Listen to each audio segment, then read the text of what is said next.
말씀으로 하루를 여는 주님의 백성들을 예수님의 이름으로 축복합니다. 2025년 7월 12일 토요일 오늘 주신 말씀은 요한계시록 8장 1절에서 13절까지입니다. 그 어린 양이 일곱째 봉인을 뗄 때에 하늘은 약 반시간 동안 고요하였습니다. 그리고 나는 하나님 앞에 서 있는 일곱 천사를 보았습니다. 그들은 나팔을 하나씩 받아 가지고 있었습니다.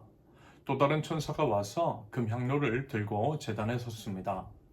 그는 모든 성도의 기도에 향을 더해서 보좌 앞 금제단에 드리려고 많은 향을 받았습니다. 그래서 향의 연기가 성도들의 기도와 함께 천사의 손으로부터 하나님 앞으로 올라갔습니다. 그 뒤에 그 천사가 향로를 가져다가 거기에 제단 불을 가득 채워서 땅에 던지니 천둥과 요란한 소리와 번개와 지진이 일어났습니다. 그때의 나팔을 하나씩 가진 일곱 천사가 나팔을 불 준비를 하였습니다. 첫째 천사가 나팔을 부니 우박과 불이 피에 섞여서 땅에 떨어졌습니다. 그래서 땅의 3분의 1이 타버리고 나무의 3분의 1이 타버리고 푸른 풀이 다 타버렸습니다. 둘째 천사가 나팔을 부니 불타는 큰 산과 같은 것이 바다에 던져졌습니다. 그래서 바다의 3분의 1이 피가 되고 바다에 사는 생명 있는 피조물들의 3분의 1이 죽고 배들의 3분의 1이 부서졌습니다. 셋째 천사가 나팔을 부니 큰 별 하나가 횃불처럼 타면서 하늘에서 떨어져서 강들의 3분의 1과 샘물들 위에 덮쳤습니다. 그 별의 이름은 쑥이라고 합니다. 그래서 물의 3분의 1이 쑥이 되고 많은 사람이 그 물을 마시고 죽었습니다. 그 물이 쓴 물로 변하였기 때문입니다. 넷째 천사가 나팔을 부니 해의 3분의 1과 달의 3분의 1과 별들의 3분의 1이 타격을 입어서 그들의 3분의 1이 어두워지고 낮의 3분의 1이 빛을 잃고 밤도 역시 그렇게 되었습니다. 그리고 내가 보고 들으니 날아가는 독수리 한 마리가 하늘 한가운데로 날면서 큰 소리로 외쳤습니다. 화가 있다! 화가 있다! 땅 위에 사는 사람들에게 화가 있다. 아직도 새 천사가 불어야 할 나팔 소리가 남아있다. 아멘. 어린 양이 일곱째 봉인을 뗄 때에 일어났던 일에 대한 기록입니다. 그러면서 이제 하늘은 약 반시간 동안 고요하였다라고 하죠. 그리고 이제 그때 본문 3절의 기록처럼 성도의 기도가 하나님 앞으로 올라갔다라고 기록합니다. 여기서 이제 한 가지 유의하시길 바라는 것은 이것입니다. 어제 이제 14만 4천이라는 숫자에 대해서 말씀을 드린 것과 같은 맥락인데요. 예를 들어 방금 말씀을 드렸던 반시간이라는 것, 그것이 이제 반시간이라는 것이 우리가 인식하고 있는 시간의 이제 개념과는 다를 수 있다라고 하는 것들을 여러분 아시죠? 창세기 1장에 이제 천지 창조에서 날이라고 하는 것, 첫째 날, 둘째 날이라고 할 때 그것이 이제 지금 우리가 인식하고 있는 하루 24시간의 개념이 아니라는 것과 연결이 됩니다.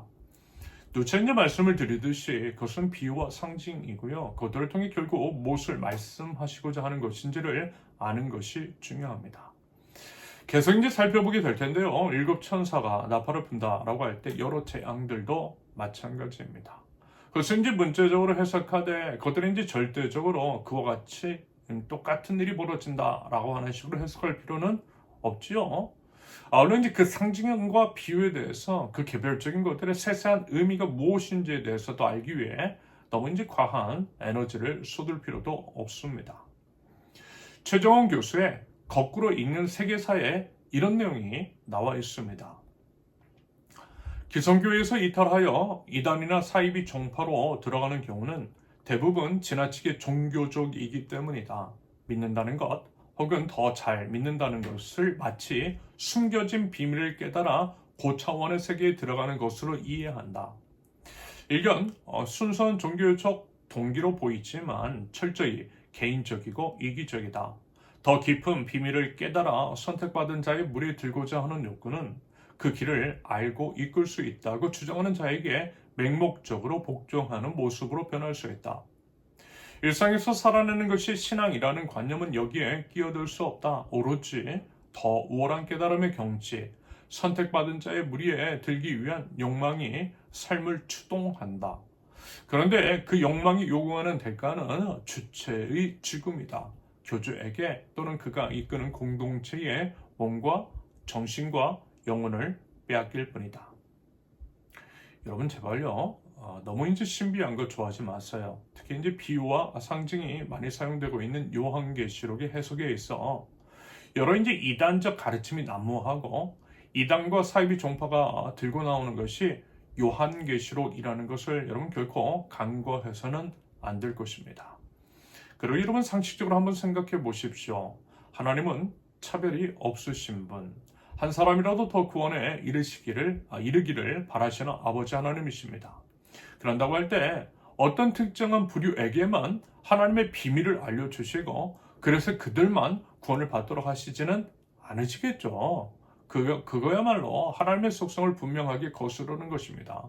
그러므로 특히 이제 요한계시록을 나눌 때 뭔가 신비한 비밀, 남들은 모르는 이야기, 나만 알고 싶은 그런 것들이 아니라 명확한 하나님의 말씀, 누구나 듣고 깨달을 수 있는 그 말씀을 듣고요, 그 말씀에 순종하여 그렇게 이제 삶을 살아갈 줄 아는 저와 여러분들 있을 수 있기를 바랍니다. 방금 전에요, 여러분 이 말씀 드렸어요. 천사가 이제 성도의 기도를 하나님 앞으로 올라가 드렸다라고 했습니다.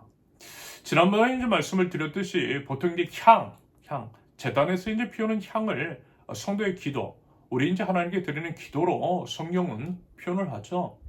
그런다고 할 때 그것을 받으셨다라고 하는 것은 결국 하나님께서 우리의 기도를 받으신다라고 하는 의미인 것이겠죠. 저도 여러분들도 이미 다들 아는 이야기입니다. 하나님께서 우리의 기도 받으세요. 우리의 기도 원하세요. 또 좋아하세요. 우리가 이제 기도할 때에 하나님께서 그 기도를 들으시고요. 그에 대해서 응답하여 주실 줄로 믿습니다. 무슨 얘기냐? 기도하자라는 것입니다. 오늘 이제 점점 믿음을 지키기가 쉽지 않은 상황 가운데 더더욱 기도에 힘써야만 할 것입니다. 그럴 때 우리 기도에 응답하시는 하나님께서 우리를 통해 더욱더 우리의 기도를 통해서 더욱더 우리를 붙들어 주시고 또 지켜주실 줄로 믿습니다.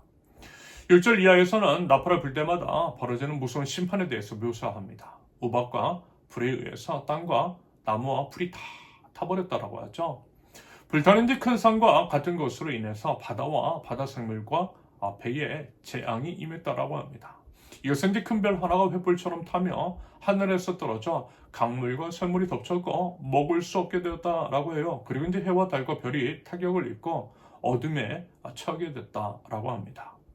결국 무슨 얘기냐면 땅과 바다와 물과 하늘 모든 자연 생태계가 일그러지고 훼손되었다라고 하는 것들을 드러내고 있어요. 그것이 바로 재앙이라는 거죠.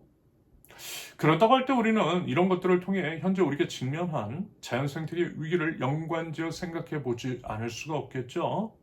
우리나라는 물론이고 세계 여러 곳곳에서 일어나고 있는 자연재해, 산불과 풍수해, 기근, 해수면의 상승, 기후위기, 2050년이면 생존 불가능한 지구가 될 수 있다라고 하는 어떤 과학자의 일침, 그리고 요즘요 여러분 너무 덥지 않아요? 지금은 점점 뜨거워지고 있고요. 온열 증상에 의해서 수많은 사람들이 죽어가고 있습니다. 그래서 이와 같은 생각이 드는 거예요. 오늘 본문에서 말씀하고 있는 그 심판, 재앙 같은 것들이 이미 시작된 것 같아요. 그런데 결국 심판과 재앙이라고 하는 것은 우리가 자초한 것이 맞지요. 이 부분에 대한 진정한 회개가 필요합니다. 회개는 돌이킴입니다. 자연 생태계를 훼손하는 무분별한 소비, 아무런 죄 의식 없는 낭비 습관으로부터 돌이켜야만 합니다. 또 다른 우리 이웃을 살리기 위해서 우리인의 욕심을 죽이는 십자가 위에서 그것들을 죽이는 믿음의 결단과 구체적인 실천이 필요합니다. 그럴 때에 죽을 때에 살게 되는 십자가의 역사, 다시금 자연 생태계가 회복되는 아름다운 일이 일어나게 될 줄로 믿습니다. 부디 자연 생태계 상황과 우리의 삶을 성찰하면서 회복을 위한 삶의 회개가 있는 저와 여러분들, 우리에게 이제 잠시 맡겨진 지구를요 아름답게 보존하는 그 책임을 다할 줄 아는 하나님의 백성다움이 저와 여러분들에게 있을 수 있기를 예수님의 이름으로 축원합니다. 함께 기도합니다. 하나님의 말씀대로 사는 것이 지혜요 마지막 때를 준비하는 유일한 길인 줄로 믿습니다. 우리 예수님께서 먼저 본을 보여주셨던 십자가의 길을 따라 살아가겠습니다. 잘만 잘 먹고 잘 살겠다라고 하는 그 욕심은 십자가 위에서 죽이고 자연 생태계를 포함한 모든 이웃을 아끼고 사랑하되 저희 자신과 같이 사랑하며 이웃의 생명을 위해서 기꺼이인지 저 욕심을 죽일 줄 아는 그 믿음의 행동, 삶의 방식에 돌이킴이 있도록 주님 인도하여 주시옵소서. 예수님의 이름으로 기도합니다. 아멘. 하나님께서 오늘 주신 말씀과 각자의 기도 제목을 놓고 우리 잠시 기도합니다.